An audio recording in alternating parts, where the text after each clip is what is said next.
Hi, my name is Mark, and I'm going to answer a question about thinking. The question, actually, I got a few questions about whether I think anymore, or do I get lost in my thinking? Many questions to that effect. And at first I didn't even know how to process the question because I really hadn't thought much about thinking in a long time. But I remember that it was a super important part of the book. So I definitely want to go through the evolution of my thinking. So what I did was I went back, all the way back to what I was writing about in book 1, and detailed my evolution of thinking, my relationship to thoughts from that time to now, because it's changed a lot. So what I wrote about in book 1 is that I was obsessed with whittling myself down to nothing because I wanted to get past all of my obstacles to pure being. So I was obsessed with my thinking because I was trying to accomplish something.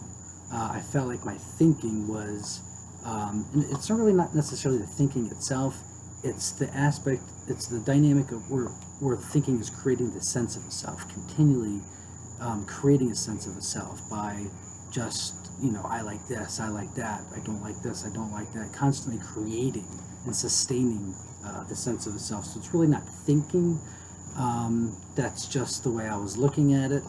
But I did think of a practice that I used back then when I was super obsessed with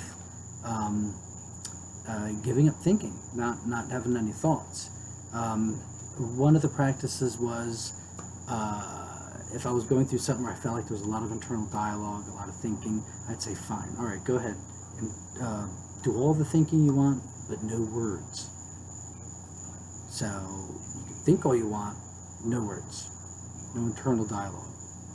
So go ahead, think, feel the problem, don't walk away from whatever you're thinking about, but just no words. All right, so that's one practice I thought about. But after I experienced enlightenment, I was no longer seeking anything, including trying to stop or even control my thoughts.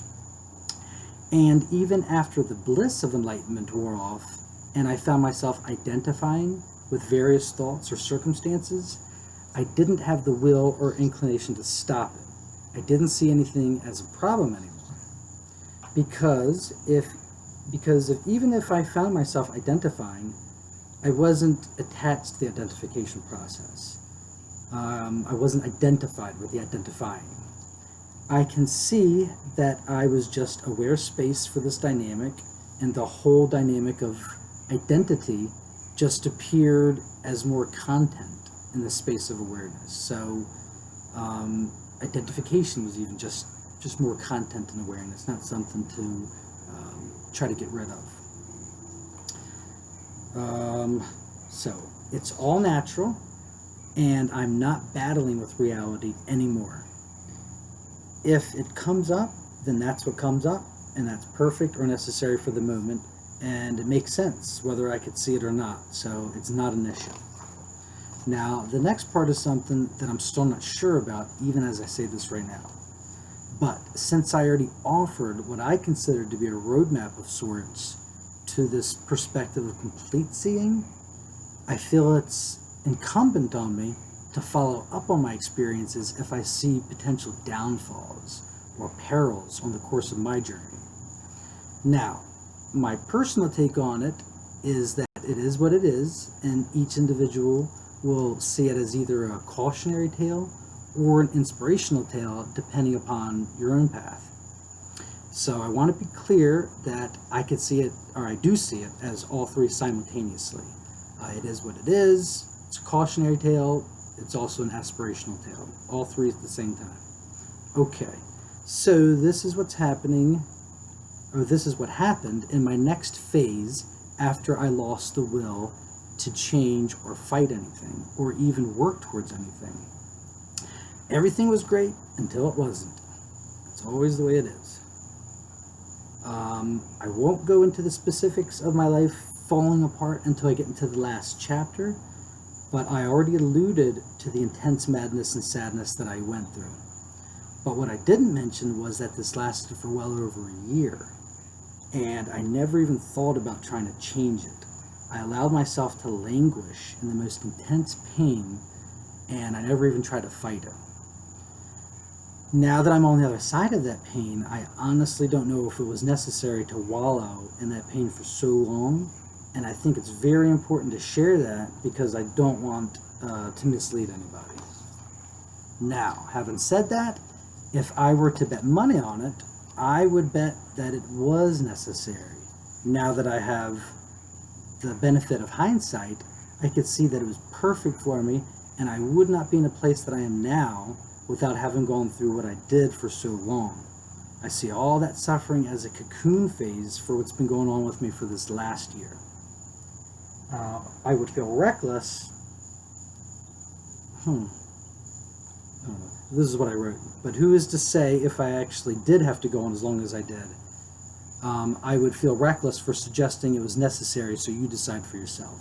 So, yeah, exactly. There is, and that's why I like the emphasis of this book being it is what it isn't. It's, you can find spirals and contradictions, paradoxes, and anything you talk about. Alright, so after I came out of the darkness in 2019, it was really weird because it was somewhat abrupt. I felt like I was coming back to myself, having been in darkness for so long. But the self that I was coming back to now was exactly the same as before, only deeper. It was like giving up your car for a year, and when it's returned to you, the car is exactly the same but stronger. And that is what brings me to now. My mind is by default, generally speaking, oriented in one of two modes. In either just being the space for the flowing cascade of sights, feelings, thoughts, etc., or paying very closely attention to the world where all the specifics of the world are reflections of the whole, all the details, everything specific, whether it be the weather, politics, relationships, work, home, dirt, trees, everything is a reflection of the whole. So now when I see the world, I see the Dharmakaya behind it. And I'll get into that later because that's how I'm seeing everything now. So, to answer your question directly, yes, I do still think. And I think a lot. I love to think. But I'm not battling my thoughts anymore. If that's what you were asking instead.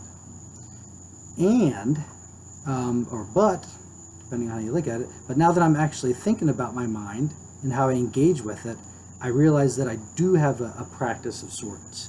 If I notice that I don't like something, I instantly see it as an aspect of my unconscious that I'm not total peace with.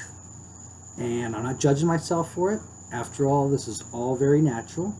I just see where I could recognize that this is the thing that I don't like in myself. I just, look to recognize that thing in myself that I don't like. And it usually resolves itself immediately. My main point of sharing is to let everyone know that it is all right. That is all okay. Even the ignorance, the suffering, the resistance, it's really okay. Life is very difficult, and we must remember to be compassionate for everybody we see, because life's super hard, and also to have compassion for yourself. That's something that people often forget, but have compassion for yourself. You may be self-perfected, but you're not perfect. And the last thing is that,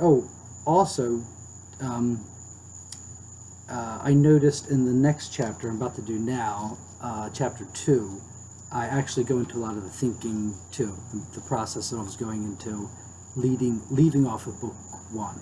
So if you still have questions about it, look at the next chapter. I'm about to put that up soon.